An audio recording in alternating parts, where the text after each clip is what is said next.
Hey guys, welcome back to Carib 21 Network. So let's talk about the Hurricane Melissa relief effort that is currently going on in Jamaica. I must say that I've never seen anything like this in my entire life. I've been through several hurricanes, not only in Jamaica, but outside of Jamaica. And what is taking place now in Jamaica, I have never seen this before. And this is just disheartening because, as you know my stance, I wish that the government and the opposition should come together along with all Jamaicans. We see the entertainers stepping up. We see regular Jamaicans. We see the diaspora stepping up. We see non-profit organizations from all over the world stepping up. But for some reason, there are people in Jamaica that seem like they don't want this effort to go through, that seem like they want the government to fail in this relief effort. And the reason why I'm saying that, when you watch the daily press conference with the government, it seems like the government is fighting back with the media, and it just not a good look. And for example, DionneJackson, I don't know what has gotten into DionneJackson, but ever since the election is over, she seemed to be a different person. And I find that she's asking a lot of unreasonable questions as a professional journalist, as someone that would have been through a lot of hurricane in Jamaica and would know some of the answers to the questions that she's asking already.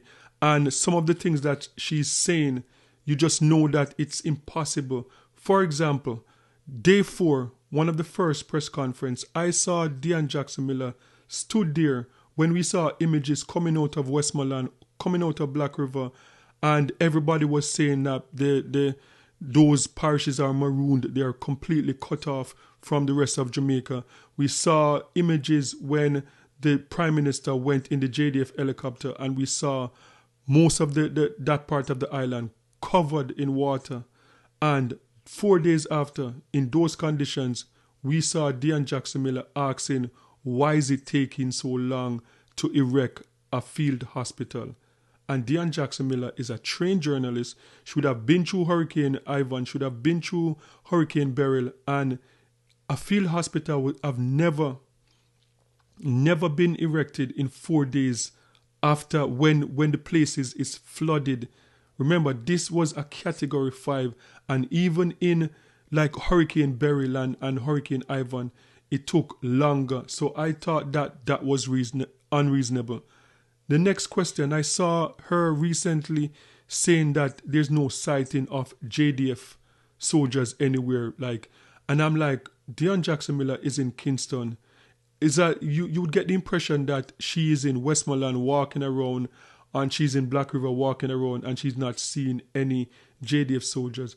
And to me, that is like a slap in the face to the JDF themselves. It's a slap in the face to the government, because the information, she's at the press briefing every day, and if I can have those information that the government, that there's over 2,000 JDF soldiers out there, if I can see images of the JDF helicopter like dropping off care packages along with the American military, if I can see images of people from the Constabulary Force helping elderly women and men fixing their roof and bringing care package to them, she would have had those images as a journalist. But for whatever reason, DionneJackson, whenever you see her at the press conference, first of all, she takes over the entire press conference. Whenever she's there, she will ask 5, 6, or 7 questions, while the other journalists, they'll just ask 1 question. And she'll ask some kind of got you question. You have never seen a reasonable question. You have never seen anything complimentary about the effort in Jamaica from DionneJackson. Everything that she asks is like gotcha question. And it is just crazy. I don't know what is going on, as I said, in Jamaica. And I don't know what is going on with DionneJackson, because she was not like this during Hurricane Beryl. Before the election, not like this. So I don't know what is happening. And this recent press conference is just a perfect example of what I'm talking about. First of all, I understand how busy the Prime Minister is. Clearly, he can't visit everywhere, but he has visited some areas. Can you explain why it took the PM 2 weeks to visit the worst affected communities in eastern Westmoreland? and then seemingly only because a bunch of Caribbean prime ministers were visiting. Second question, Commander Gale speaking at the PAAC last week when asked about relief work and how MPs didn't know when relief teams would be visiting their constituencies, explained the process and said what happens is that they contact the parish disaster coordinators before going in. Can you explain why relief teams wouldn't be notifying, not just notifying the relevant MPs, but also having them as an integral part of their relief team? And why is the relief effort seemingly so centralized and not community-based? 3 opposition leaders said yesterday at a presser that the opposition hasn't been invited to sit on any committees dealing with the relief work. Can you say if this is so? If it's not true, can you say what committees they've been invited to be on? And if it is true, why is it that that is the case? And fourthly, at this point, it seems clear the government doesn't have any intention of convening an independent oversight committee, despite your previous assurances at previous press briefings. Can you say why that is? And for clarity, the real-time audit being done by the Auditor General, very, very important, but can't be a substitute for that. And in relation to your own portfolio, Minister, obviously very important to get the schools back, but we've been getting complaints that some residents, especially in Westmoreland, feel they're being pressured. Got a report yesterday that teachers have been visiting and pressuring people to leave, and they feel when they don't feel they have somewhere safe to go to. Yeah. I'll stop there. All right. Thank you very much. That East Westmoreland question was the same exact question I got in the Senate on Friday by one of the opposition members. They said the same thing. Why didn't the Prime Minister go to East Westmoreland? Why it took him so long to go there? And I had to show in the Senate a video of the Prime Minister in Westmoreland 48 hours after the hurricane. So I'll do that one, and I know Minister Mackenzie is going to take some other ones. The opposition being on any committee, just noting that the Disaster Risk Committee Council has the opposition on that. That is one. In terms of the new initiatives, I have said time and again that Cabinet is looking at using the national partnership as an oversight body. We've not finalized anything yet, but that's what we've been looking at. And the National Partnership Council has the opposition on it. We have 2 representatives from the opposition. There is Senator Lambert Brown, and there is also Anthony Hilton on that committee that also has the church and the private sector on there, and academia and other trade unions are also there. So that is what we are looking at, and I will confirm once we have a final submission in Cabinet on the disaster, on the new committee, NARA, and how that committee will be overseen. Once that is done, I will come back here and give you the final decision that has been taken. But no final decision has been taken, and we believe very much in the oversight element, that it has to go outside of government. I think the others were for you, Minister Mackenzie. Yeah, just first of all, I think you answered the question about the...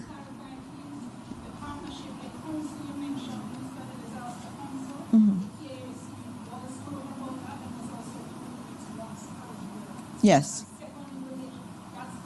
Yeah. So I'm going to something else.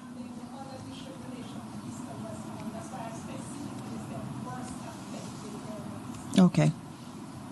Well, in relation to the question of the Prime Minister taking 2 weeks to visit the areas, the Prime Minister did yesterday explain that Jamaica don't have the luxury of a lot of helicopters. The Prime Minister did, within less than 48 hours, visited all the parishes that were affected.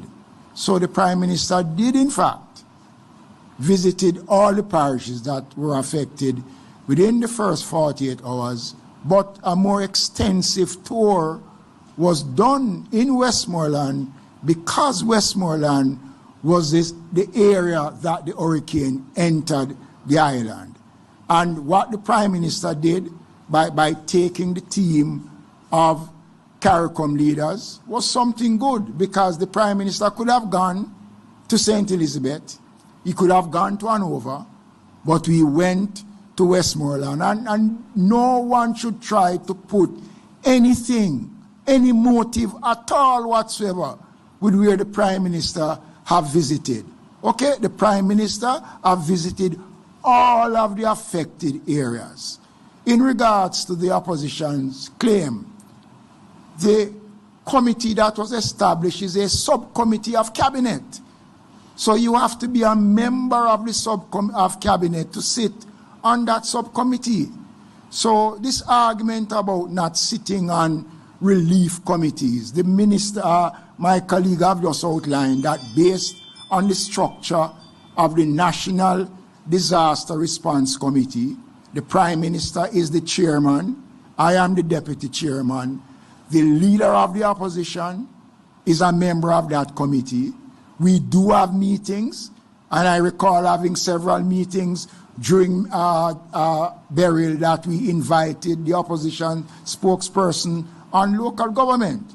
I don't want the impression to be given that the government is bypassing the opposition. There's a committee that was established in Parliament. The opposition refused to sit on that committee. The Prime Minister outlined the steps that we are taking to have an inclusive Jamaica in the process. We're just getting out of the hurricane. It is going to take some time to put the structures in place. And I would urge the media and other Jamaicans to respect the fact that the government has been working and things will come around. Everything can happen on the same day. All right, in terms of schools, that is a concern, obviously, in terms of them being used as shelters. But we obviously have to always be on the side of compassion. There are people who don't have anywhere to be. I don't think anyone will wake up and say, I want to be in a shelter. And so we understand that. And so the last week when the Prime Minister was here, he said that he had asked that the shelters be decommissioned. But that has to be done while we find alternative spaces for those individuals. So once Minister Mackenzie and Minister Purnell Charles say that they have a new facility for those individuals, they will be moved. And so as a Minister of Education, obviously we are usually saying to them, remember, you need to do this. You have to move very quickly because you want to get schools back. But we understand that there are people that need to still be facilitated in those shelters. And so we're continuing to maintain that. I think those were all the questions, Antoinette. Next one.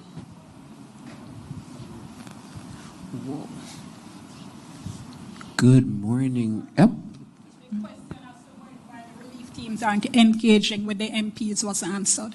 Oh, okay. Commando? Relief teams, MPs, do you have a standard around the relief teams engaging?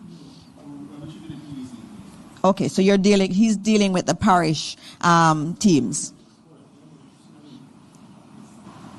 Are all the questions, Antoinette? Next one.